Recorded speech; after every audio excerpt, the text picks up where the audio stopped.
안녕하십니까. 교과서 읽어주는 남자 김영선입니다. 오늘 우리 34차 시 함께 시작하도록 하겠습니다.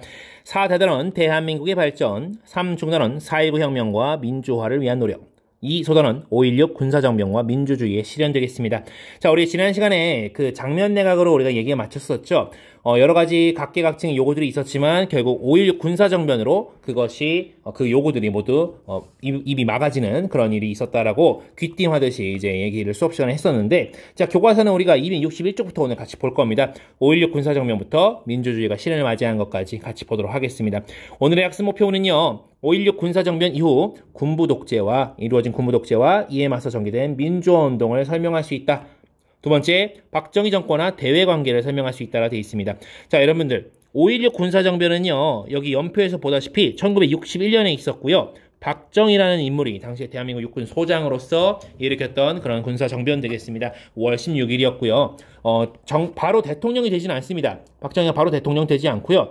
대통령이 된 건 63년인데 그 전에도 여러 가지 정책들을 펴나가게 됩니다. 바로 정치활동 정화법 뭐 이런 것도 만들게 되고요. 자, 64년 가면요, 63 시위가 되는데, 이 63 시위는 한일 기본조약, 한일 협정이라고도 불리는 이것을 체결 반대하는 그런 움직임이기도 했습니다. 64년도에 63 시위 있었고, 65년도에는 한일 기본조약, 그리고 베트남 파병 본격화, 이게 65년도에 같이 있게 되는데, 이 두 가지는 모두 돈과 관련이 있다는 점을 한번 기억을 해주시면 좋겠고요. 오늘의 용어는 5.16 군사정변, 한일협정, 3선개헌 되겠습니다. 자, 그럼 본격적으로 내용을 들어가 보려고 합니다. 자, 먼저 큰 제목부터 좀 살펴보도록 할게요. 자, 군부독재의 시발점이라고 하죠. 저 시작점인데, 5.16 군사정변으로 먼저 군부독재가 시작이 되고요. 그리고 나서 정권을 완전히 좀 다잡고 나서는 이 60년대 한미일 외교 관계를 좀 보려고 합니다. 왜냐하면 이 군부 정권이 굉장히 중시했던 게 경제 발전이었어요. 그래서 이 한미일 외교가 바로 경제 발전의 밑거름이었냐, 혹은 굴욕적인 그런 처사였냐라고 하는 것을 우리가 좀 보려고 하고요. 그리고 끝으로 개헌 얘기를 보게 되는데, 오늘 여러분들 또 개헌이 등장을 합니다. 3선 개헌, 즉 6번째 개헌 얘기가 나올 거고요. 그래서 도대체 이게 몇 번째냐라고 하면 여러분 6번째 개헌 얘기가 나올 겁니다. 개헌 어게인이라고 좀 지어봤습니다. 자, 첫 번째 내용 들어갈 건데요. 정변 세력이 내건 명분 및 약속은이라고 나와 있습니다. 여러분들, 국시라는 단어 나와 있는데, 국가적으로 이것을 하는 게 옳다라는 뜻의 국시, 나라국의 오를 시자를 쓰고 있습니다. 당시에 이 정변 세력은 반공, 즉 공산주의에 반대하는 것이 국가적으로 옳다라고 하면서 그러한 혁명 공약을 발표하는데, 그 혁명 공약이라 함은 우리는 경제를 개발할 것이고 사회를 안정시킬 것이다. 장면 내각 당시 워낙 상황이 안 좋았죠. 그런 것들을 해결하겠다라고 하면서 정변에 나서게 됐던 것입니다.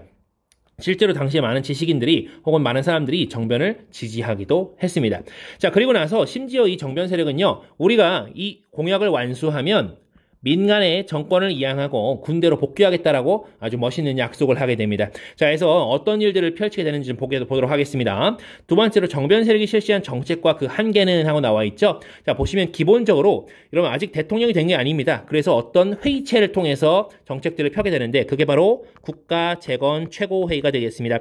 국가가 무너져 있었다라고 인지하고 있는 상황을 가정하는 거죠. 전제를 그렇게 깔고 국가를 재건하겠다라고 하면서 군정을 실시합니다. 미군정 물러간 지 10수년 만에 다시 군정이 시작된 것이죠. 자, 근데 이들이 군부 세력이 실시하는 정책들이 굉장히 좀 시원시원한 구석도 사실 있어요. 어떤 것들이 있냐면, 자, 불량배를 소탕한다든지, 아니면 농어촌에 있었던 고리대 문제를 해결, 즉 탕감시켜준다든지 이런 게 있었고요. 고리대는 고율의 이자가 붙은 대출금이란 뜻이에요. 그런 것들을 탕감시켜주게 됩니다. 그리고 장면 내각이 미온적으로 임했던 부정축제자를 처벌하는 문제가 있었고요. 다만 이들은 다시 석방을 하게 되는데, 그 명분은 바로 경제개발이었습니다. 그 돈을 가지고 경제개발하겠다는 얘기겠죠. 자, 그리고 또 하나의 법이 있는데요. 그것은 바로 정치활동을 어떻게 하겠다. 그렇죠. 정화하겠다. 정치활동 정화법 되겠습니다. 이것은 기성 정치인들의 정치활동을 금지하는 그런 법이었습니다. 그리고 비밀리에 당을 하나 만드는데, 군부 세력이 만든 당이에요. 바로 민주공화당 되겠습니다. 이름이 되게 예쁘죠? 민주도 있고 공화도 있습니다. 여러분들, 데모크라시와 리퍼블릭이 다 있는 그런 당인데, 이것이 나중에 박정희의 여당이 된다. 박정희의 여당이 된다라는 거 한번 체크를 해주시고 넘어가면 좋겠습니다. 자, 그리고 나서 정말 무시무시한 조직이 하나 있었는데, 줄여서는 중정이라고 불려요. 바로 중앙정보부라는 조직입니다. 중앙정보부를 통해서 정변 세력에 대해서 비판하면요, 그 사람 사라집니다. 없어져요. 죽을 수도 있어요. 해서 그런 중앙정보부라는 아주 철권 통치의 도구가 만들어졌고요.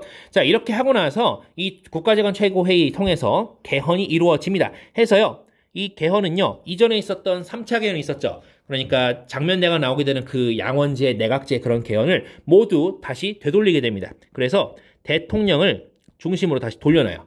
이제 총리 내각 중심이 아니에요. 내각 책임제 아니고 대통령 중심제고요. 대통령 어떻게 뽑냐면 직선제로 뽑을 거예요. 직선으로 뽑고 그리고 양원제 국회를 다시 단원제로 뽑는데 이 개헌을 여러분 5차 개헌이라고 합니다. 5차 개헌, 5번째 개헌이에요. 그리고 나서 63년도에 박정희가 대통령 선거에 나옵니다. 여기에 민간의 정권을 이양하고 군대로 복귀 약속이라고 했는데 본인이 민간인이 돼요. 그래서 출마한 겁니다. 전역을 한 거죠. 자, 그래서 63년도 박정희 대통령이 당선이 됩니다. 이때 라이벌이 윤보선. 그쵸? 대한민국 4대 대통령 간선지로 뽑긴 했지만 윤보선이 라이벌이었는데 이때 박정희 대통령이 근소한 차이로 승리하게 됩니다. 근소한 차이로. 자, 이제 외교 관계를 좀 보도록 할게요. 1960년대 초 한미일의 입장을 좀 볼게요. 입장을 봐야 그 다음 선택들을 보겠죠. 자, 한국, 미국, 일본인데요. 한국은요, 이 일본과의 국교 정상화를 필요로 했습니다. 왜냐? 자금이 필요해요. 자금 다 갖고 뭐 하려고요? 경제 개발하려고요. 자, 미국 볼게요. 자, 동아시아에서 자꾸 이 땅도 먼데 지리적으로 동아시아가 굉장히 멀잖아요, 미국이. 그래서 여기서 문지기 일본을 좀 역할을 늘려주려고 해요. 그래서 미국의 자국은 미국이겠죠. 미국의 군사 경제적인 부담을 좀 낮추고자 하게 됩니다. 그리고 나서 일본은 어떤 입장이냐? 한국전쟁 이후에 경제 성장했어요. 원래 일제가 제2차 세계대전 이후에 패망한 이후에 완전히 폭삭 내려앉았었는데 한국전쟁으로 부흥을 겪게 됩니다. 그래서 돈이 남아 돌아요. 그래서 새로운 투자처를 찾게 됩니다. 이런 얘기가 되겠고요. 이런 상황이니까 이 얘기가 나오는 겁니다. 한일협정 내지는 한일기본조약 체결의 과정과 그 문제점 보게 되는데 과정은 이랬습니다. 당시에 중앙정보부장이었던 김종필과 당시에 일본 외상 즉 외교부 장관이었던 오히라가 밀담을 나누게 됩니다. 몰래 만나가지고 수버서 만나가지고 메모를 남겼는데 아무래도 돈이 필요한 쪽이 한국이다 보니 좀 굴욕적인 내용이 있었던 것 같습니다. 그래서 이것이 유출되면서 6.3 시위라는 것이 일어나서 아주 반대하게 됩니다. 굴욕적인 한일협정 반대한다 라고 하는데 이때 뭐 김종필 중정부장 당시에 해외로 도망가기도 하고 막 그랬습니다. 자, 근데 이 6.3 시위를요 정권 차원에서 무력으로 진압하게 됩니다. 무력 진압하고요. 어떤 사건 하나 조작하게 되는데 바로 인민혁명당 사건이라고 합니다. 인민혁명 누가 봐도 북한에서 온 것 같죠? 자, 그래서 북한에서 누군가 사람들을 보내가지고 이런 당을 만들어서 지금 일본과의 수교를 반대하는 것은 모두 북한에서 지령을 내린 것이다. 즉 반일은 빨갱이다. 반일은 빨갱이다. 라고 강조하면서 인민혁명당 사건을 조작하게 되는 것이죠. 여러분, 그러니까 결론적으로 인민혁명당이라는 조직은 실제로는 없는 당인 거죠. 자, 그러면서 이런 식으로 조작하면서 일본에 대한 청구권 문제를 합의하게 되고요. 그리고 한일 기본 조약을 결국 조인하게 됐고 국회에서는 야당이 반대하니까 안 나온 상태로 조약 비준됩니다. 조약 체결된 거예요. 자, 이게 일본과의 관계인데 자, 문제점이 있었어요. 여기에는요. 일본이 여러분 식민 통치에 대해서 사과, 배상 이런 거 없어요. 근데 돈을 주긴 주는데 어떤 명목이냐? 이거 아주 열받아요. 독립 축하금 명목으로 돈을 받게 됩니다. 그리고 나중에 차관 제공하겠다는 뭐 운운하게 되고요. 자, 그리고 조약 내용상에서도 양국이 나중에 자기 뜻대로 자의적으로 해석할 수 있는 부분이 있어서 이후에 식민 지배에 대한 배상 문제를 두고 또 다투게 됩니다. 갈등하게 됩니다.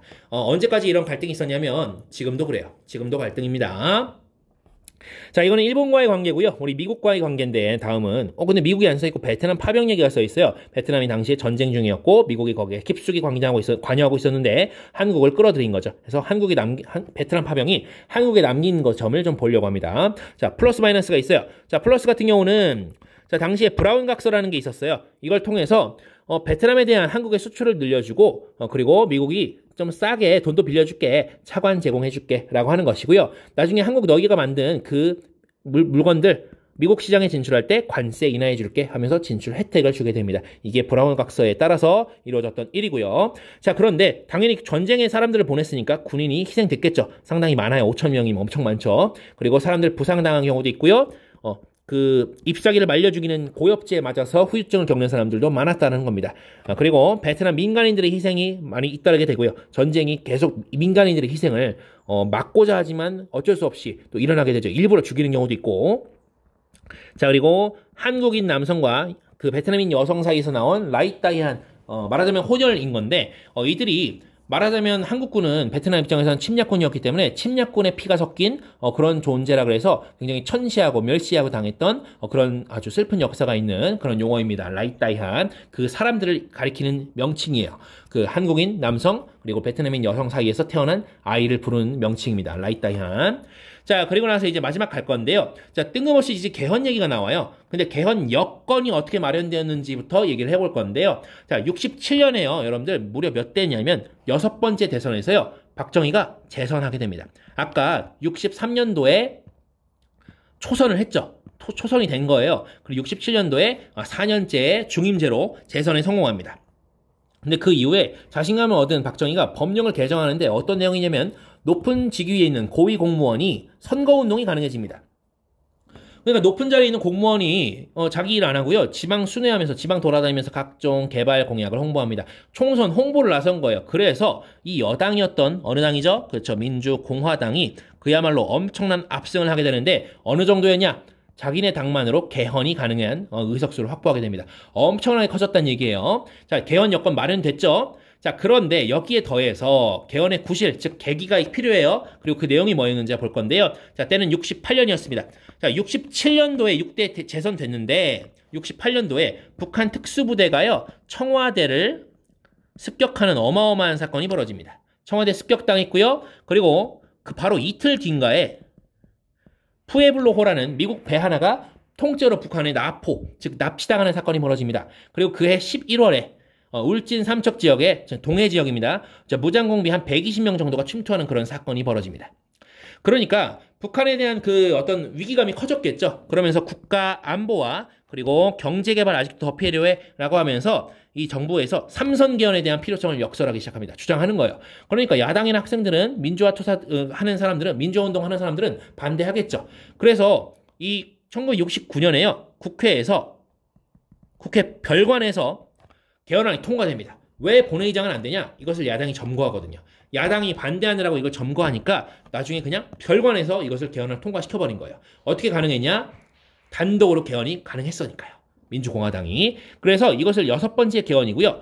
대통령 3선이 가능해집니다. 장기 집권의 토대가 마련된 것이죠. 자, 이렇게까지 해서 오늘 우리 5.16 군사정변과 민주주의의 실현 함께 알아보았습니다. 대단히 고생 많으셨습니다.